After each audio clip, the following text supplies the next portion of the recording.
என் தங்கப்பிள்ளையே, இன்று இந்த வராகி என்னை வணங்கி என் கையில் இருக்கின்ற மலரைத் தொட்டு உள்ளே வந்திருக்கின்ற என் பிள்ளை, இந்த வராகியின் குழந்தையானாய். அம்மாவின் பிள்ளைகளால் மட்டுமே செய்யக்கூடிய ஒரு காரியத்தை நீ செய்திருக்கிறாய் என்றால் நிச்சயமாக நீ என்னுடைய பிள்ளையாக ஆகிவிட்டாய் என்பதனை முதலில் நினைவில் வைத்துக்கொள். யாரும் இல்லை என்று சொல்லி புலம்புவதை நிறுத்திவிட்டு, நமக்கென நம் தாயானவள் இருக்கிறாள் என்கின்ற எண்ணத்தோடு இன்று நீ செய்கின்ற ஒவ்வொரு செயலும் உனக்கு வெற்றியோடும் அம்மாவின் அன்போடும் நல்லபடியாக நடக்கும் என்பதனை நீ நம்பு. இன்று என்று மட்டுமல்ல, எல்லா நாட்களிலும் நீ இந்த வராகியின் பிள்ளையாக நல்ல வாழ்க்கையை நல்லபடியாக வாழ்வாய் என்பதனை மறந்து விடாதே. எந்த ஒரு கஷ்டத்தையும் தாண்டி எப்பேற்பட்ட சோதனைகளையும் கடந்து வாழக்கூடிய ஒரு நல்லதொரு வலிமையை அம்மா உனக்கு தருகின்றேன். என் குழந்தையே, சாதாரணமாக எல்லோரும் ஒரு வார்த்தைகளை வாயால் சொல்லிவிடலாம். ஆனால் நடைமுறையில் அதை செய்வது என்பது சற்று கடினமான காரியம் அல்லவா? எல்லோராலும் இதை நடத்திவிட முடியாது. அறிவுரைகளை கூறுவது எளிது, ஆனால் அதை கடைபிடிப்பது மிகவும் கடினம். என் பிள்ளைக்கு இதை வாழ்க்கை அனுபவம் சொல்லி கொடுத்திருக்கின்றது. நாமே மற்றவர்களுக்கு சொல்கின்ற விஷயங்களை நம்மால் கடைபிடிக்கவே முடியாது. இத்தனை நாளும் இப்படித்தான் உன் வாழ்க்கை சென்று கொண்டிருந்திருக்கின்றது. இனிமேல் இந்த வாழ்க்கையை நாம் எப்படி கடந்து வரப்போகின்றோம், இனிமேல் இந்த வாழ்க்கையில் ஒவ்வொரு விஷயங்களையும் நாம் எப்படி தாங்கி வரப்போகின்றோம் என்று தெரியாமல் வாழ்க்கையின் மீது விரக்தியின் உச்சத்தில் நிற்கின்ற என் குழந்தை, அம்மாவினுடைய அரவணைப்பில் உன் வாழ்க்கையை நீ நிச்சயமாக காப்பாற்றிக் கொள்ளப் போகின்றாய். உன்னை சுற்றி என்ன நடக்கின்றது, ஏது நடக்கின்றது என்பதனை பற்றி எல்லாம் யோசிக்காமல், என்ன நடந்தாலும் எல்லாவற்றையும் எதிர்கொள்கின்ற மனப்பக்குவம் நமக்கு இருந்துவிட்டால் அதை பற்றிய கவலைகள் எல்லாம் நமக்கு தேவையில்லை என்பதனை என் பிள்ளை நீ உறுதி செய்து வைத்துக்கொள். என்றென்றும் உன்னோடு நான் இருக்கும் வரை நான் உன்னை எந்த ஒரு இக்கட்டான சூழ்நிலையிலும் தவிக்க விட்டுவிட மாட்டேன். வாழ்க்கையில் எல்லோருக்குமே கஷ்டம் என்ற ஒன்று இருக்கத்தான் செய்யும். எல்லோருக்குமே வாழ்க்கையில் பிரச்சனை என்ற ஒன்று வரத்தான் செய்யும். ஆனால் இதை எல்லாவற்றையும் தாண்டி நமக்கென ஒரு சந்தோஷம் நம் பின்னால் இருக்கும். அந்த சந்தோஷத்தை நாம் நிச்சயமாக நல்லபடியாக அனுபவிக்க வேண்டும் என்ற எண்ணம் இருக்க வேண்டும். இந்த நொடி பொழுதேனும் நம் வாழ்க்கையில் நாம் எதையும் விட்டுவிடக்கூடாது என்று நீ உணரும் பொழுது, இதையெல்லாம் உணர்கின்ற தருவாயில் நீ இந்த வாழ்க்கையில் இருக்கின்ற அர்த்தங்களை கொஞ்சம் கொஞ்சமாக படிக்க தொடங்கி விடுவாய். என் பிள்ளையே, கஷ்டங்கள் வரும் பொழுது மட்டும்தான் நாம் நம் வாழ்க்கையில் தெய்வத்தை தேடுகின்றோம். எப்பொழுதும் தெய்வத்தினுடைய ஞாபகம் உனக்குள் இருக்குமானால், ஏன் குறைந்தபட்சம் உன் குல தெய்வத்தையாவது நீ எப்பொழுதும் நினைத்து கொண்டிருப்பாயானால் அந்த பிரச்சனைகளே உனக்கு வராமல் தடுத்து நிறுத்தி விடுவார்கள். ஏனென்றால் நீ அவர்களை நினைக்க நினைக்க அவர்கள் உன்னை விட்டு விலகிச் செல்ல மனமில்லாமல் உன் வாழ்க்கையில் இருக்கின்ற ஒவ்வொரு விஷயங்களிலும் முழு கவனத்தை செலுத்தி விடுவார்கள்.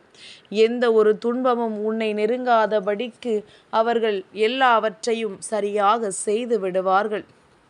இத்தனை நாளும் இந்த விஷயங்கள் உன்னை வாழ வைக்கும் என்பதனை புரிந்து கொண்டு, இத்தனை நாளும் இந்த விஷயங்கள் எல்லாம் உன்னை வாழ்க்கையில் அடுத்த கட்டத்திற்கு கொண்டு செல்லும் என்று நினைத்த சில விஷயங்கள் உன்னை வேதனைப்படுத்தும் பொழுது அதனை உன்னால் ஒரு நாளும் தாங்கிக் கொள்ள முடிவதில்லை. இந்த கஷ்டங்களினாலும் இந்த வேதனைகளினாலும் நாம் எப்பொழுதுமே எதையும் செய்ய முடியாமல் தவிர்த்து விடுகின்றோம்.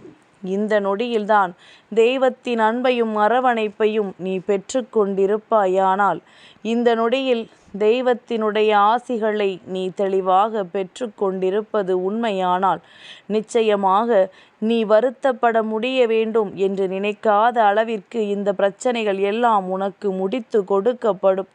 சரி, நடந்தது நடந்தது, நாம் எல்லாவற்றையும் கடந்து வந்து விட்டோம் என்று நீயாகவே நினைத்து கொள்வாய். கடைசியாக அம்மா என்னதான் சொல்ல வருகிறாள் என்று உனக்கு புரிந்ததா? என் பிள்ளையே, எப்பொழுதுமே உனக்கென்று துணையாக உன் தெய்வம் இருக்கிறது என்பது உன் நினைவில் இருக்கட்டும். அது இருந்தால் எந்த ஒரு தவறையும் நீ வாழ்க்கையில் செய்யவும் மாட்டாய். அப்படியே ஏதாவது பிரச்சனைகள் வாழ்க்கையில் வந்தாலும் அதை தாண்டி நீ நிச்சயமாக வந்து விடுவாய். உன்னால் முடியாத காரியம் என்று எதுவுமே இல்லை என்கின்ற நிலை நிச்சயமாக உன் வாழ்க்கையில் வந்துவிடும். என் பிள்ளையே, சில இக்கட்டான சூழ்நிலைகள் உனக்கு வேதனைகளை கொடுத்திருக்கும். சில துன்பமான நேரங்கள் உன்னை வாழ விடாமல் செய்திருக்கும். எல்லாவற்றையும் தாண்டி ஒரு கட்டம் என்ற ஒன்று உண்டு. அதுதான் வாழ்க்கை நாம் வாழத்தான் வேண்டும் என்கின்ற மன உறுதியை உனக்கு கொடுக்கும். இந்த நேரத்தில் என் பிள்ளை, சரியாக அதனை நீ செய்து விட்டாயானால் எந்த காரணத்திற்காகவும் இனி உனக்கு துன்பங்கள் வராது. எந்த நேரத்திலும் உன் வாழ்க்கையில் அதிசயங்கள் நடக்கும். எப்பேற்பட்ட கஷ்டங்களிலும் இருந்து நீ உன் வாழ்க்கையை நிச்சயமாக காப்பாற்றிக் கொள்வாய். எந்த கஷ்டத்தை கடந்து வர நினைத்தாயோ அந்த கஷ்டத்தை கடந்து, எந்த சந்தோஷத்தை அடைய துடித்தாயோ அதை முழுமையாக நீ அடைந்திருப்பாய். உனக்கே உன் மீது முழுமையான நம்பிக்கை வந்துவிடும். நம்மாலும் முடிகிறதே, நாம் இதை முன்பே செய்திருக்கலாமே என்கின்ற எண்ணம் உனக்குள் வந்துவிடும். உனக்குள்ளிருந்து உன்னை உற்சாகப்படுத்துகின்ற ஒரு விஷயம்தான் உன்னுடைய தெய்வம். அதைத்தான் அம்மா உனக்கு விளக்கமாக சொல்லிக் கொண்டிருக்கின்றேன். நீ கைவிடப்பட்ட நிலையில் நிற்கும் பொழுது, சுற்றி இருக்கின்றவர்கள் யாருமே உன்னை திரும்பி பார்க்காத நிலையில் இருக்கும் பொழுது, அந்த நேரத்தில் தெய்வத்தை கதி என்று சரணடைந்திருப்பாயானால் நிச்சயமாக என்றோ உன் வாழ்க்கை நீ ஆசைப்பட்டதை விட நல்ல நிலைக்கு சென்றிருக்கும். ஆனால் ஒரு சில விஷயங்கள், ஒரு சில கஷ்டங்கள் என்று இவை எல்லாவற்றையும் நீ கடந்து வந்து கொண்டே இருக்கின்றாய். என்ன நடக்கின்றது, ஏது நடக்கின்றது இந்த வாழ்க்கையில் என்று சொல்லி, என் பிள்ளை, எல்லா விஷயங்களையும் எல்லா துன்பங்களையும் தாண்டி நீ மகிழ்ச்சியான ஒரு நேரத்தை நோக்கி நகர்ந்து கொண்டிருக்கின்றாய். எல்லாமும் உன் வசமாகும். எல்லா விஷயங்களும் உன் வாழ்க்கையை உன்னிடத்தில் கொண்டு வந்து கொடுக்கும். நல்ல மாற்றத்தையும் நல்ல திருப்பத்தையும் நீ நிச்சயமாக உனக்குள்ளேயே கொண்டு வந்து விடுவாய். யாரும் உனக்கு எதையும் சொல்ல வேண்டும் என்ற அவசியம் இல்லை.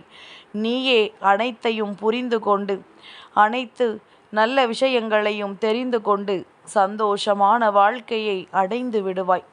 என் பிள்ளையே, ஒரு விஷயத்தை நீ உணர்ந்தாயா? முன்பை விட இப்பொழுது எல்லாம் நீ எந்த ஒரு காரியத்தை செய்ய நினைத்தாலும் ஒரு முறைக்கு பல முறை யோசித்து அது தெளிவாக வெற்றியை பெறுகின்ற வகையில் செய்கின்றாய். முன்பெல்லாம் ஏனோ தானோ என்று செய்து கொண்டிருந்த விஷயங்கள் இப்பொழுது சரியான திசையை நோக்கி சென்று கொண்டிருக்கின்றது. நீ நினைத்ததை எல்லாம் சரியாக செய்ய தொடங்கிவிட்டாய். அப்படியானால் இந்த வெற்றியை நீ உறுதி செய்ய வேண்டும். இந்த வாழ்க்கையை நீ நிலையாக பெற வேண்டும்.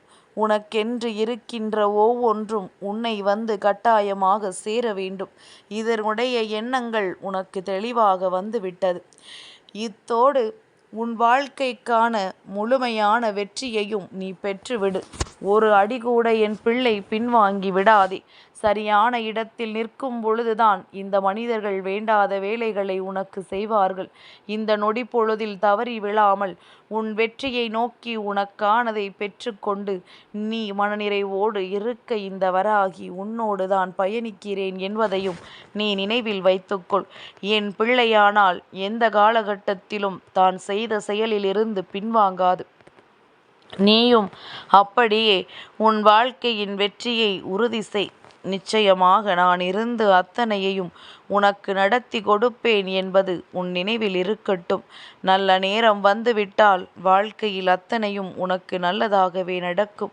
நல்ல சூழ்நிலைகள் உனக்கு வந்துவிட்டது. இனி யாராலும் உன்னை அசைத்து பார்க்க முடியாது. எந்த நிலையிலும் யாரும் உன்னை காயப்படுத்த முடியாது. என் தங்கப்பிள்ளைக்கு இந்த வராகி அம்மாவினுடைய ஆசீர்வாதங்கள் எப்பொழுதும் உண்டு.